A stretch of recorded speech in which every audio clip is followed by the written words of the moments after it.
Usually to change gears smoothly, you need to either come off the clutch slowly or pause at the bite point for a moment or two to let the clutch do its job. But the trouble is, that takes time. What if you want to do it quickly?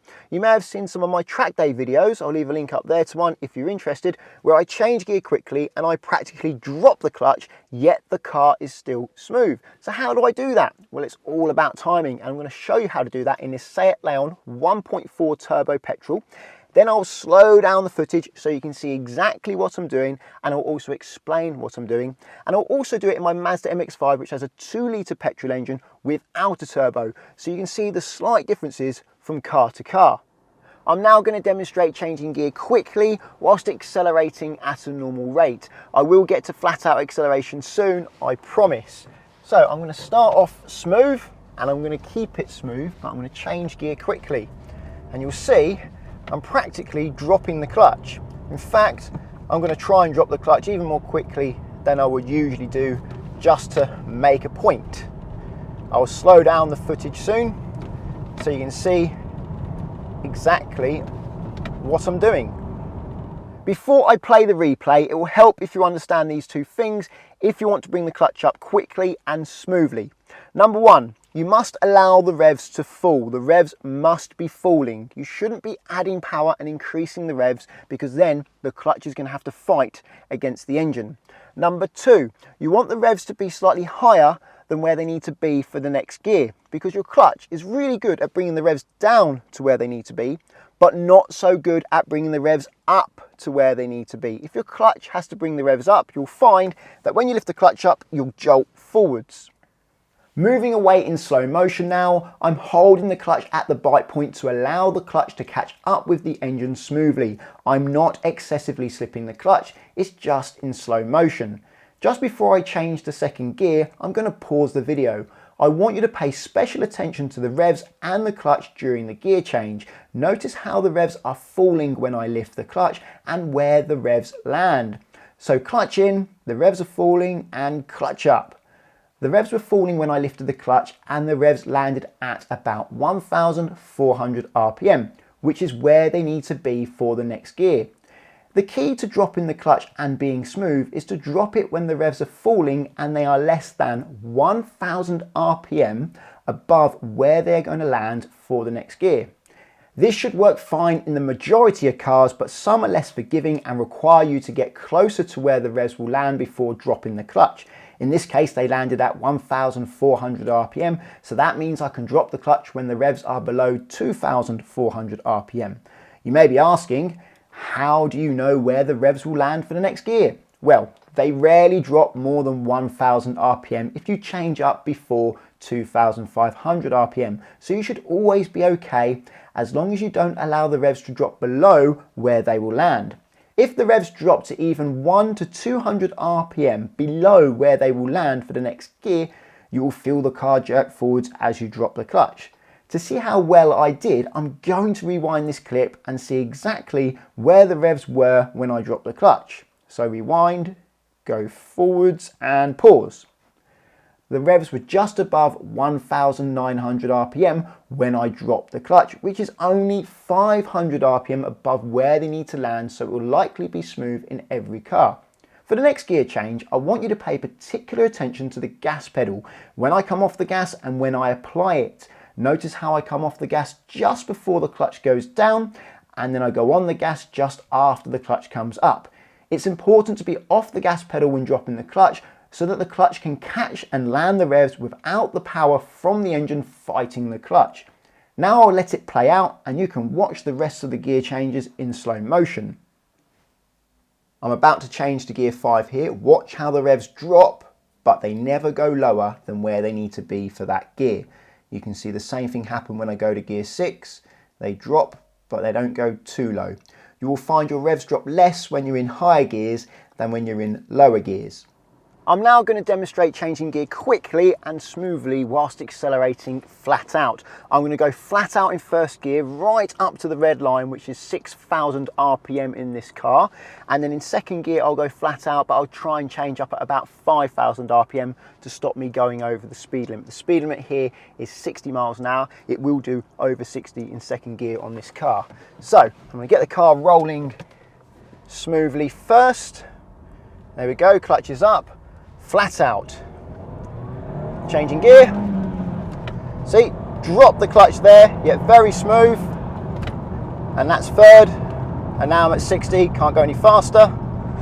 I'll slow that down now so you can see what I was doing. Slow motion now for the flat out run.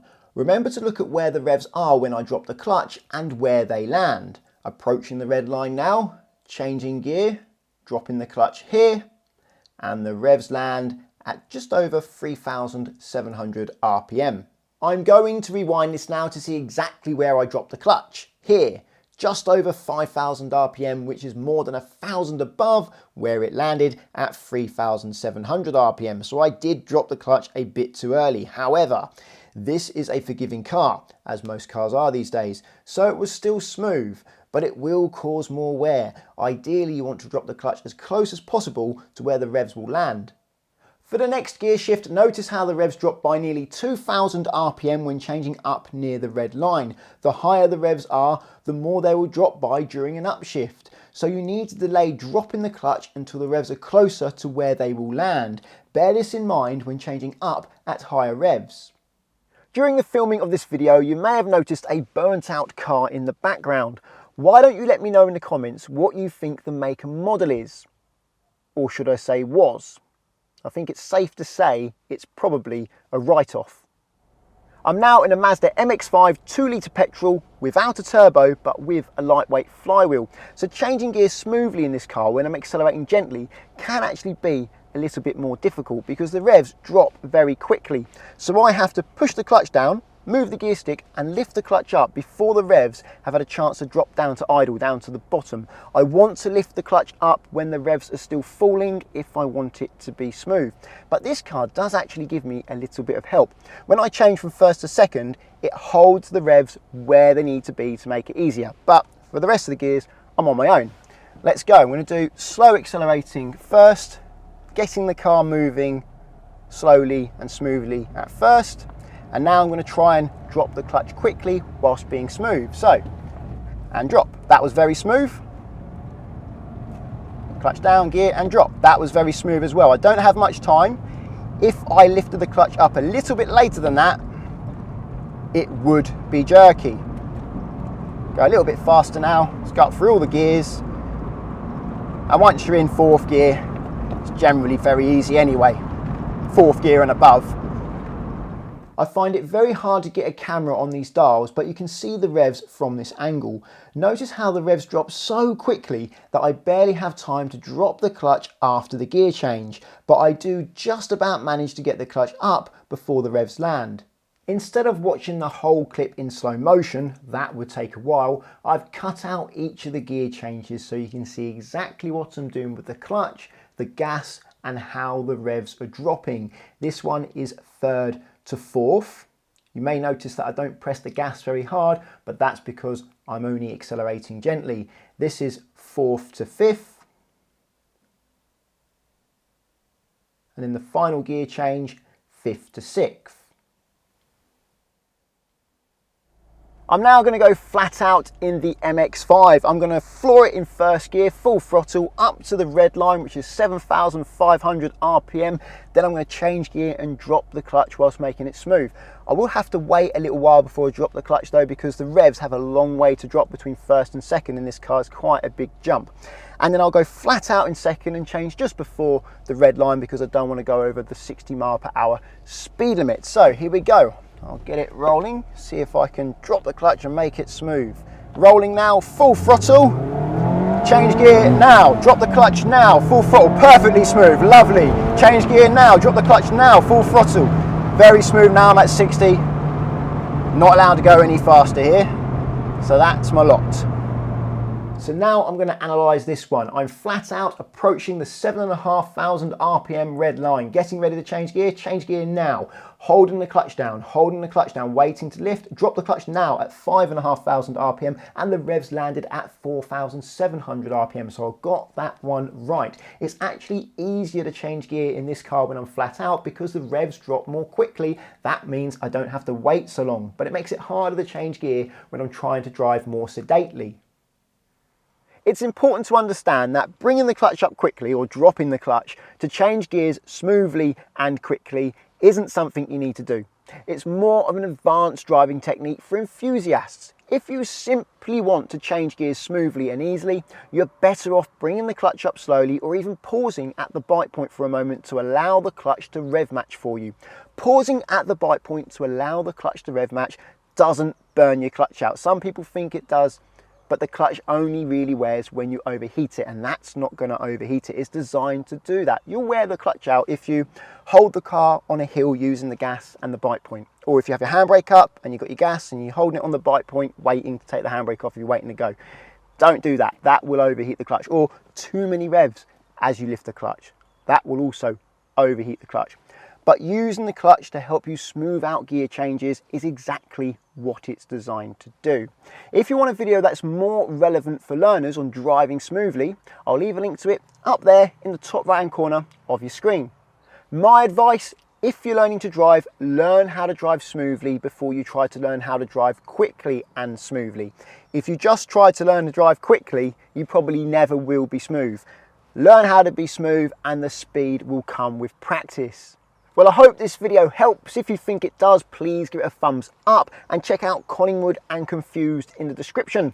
If you're learning to drive and want to insure yourself on somebody else's car, Collingwood are there for you because you can do so without affecting the owner's policy, which takes away a big stress from the owner of the car. And via the link at the moment, there's up to 35% off and a £20 Amazon gift card. If you want to insure your own car, check out the link to confused.com because you fill out one quote form and get loads of quotes back from different insurers to compare who is cheapest. And you can change your car on that quote as many times as you like to compare how much it costs to insure different cars, which is great if you're trying to choose which car you want to buy.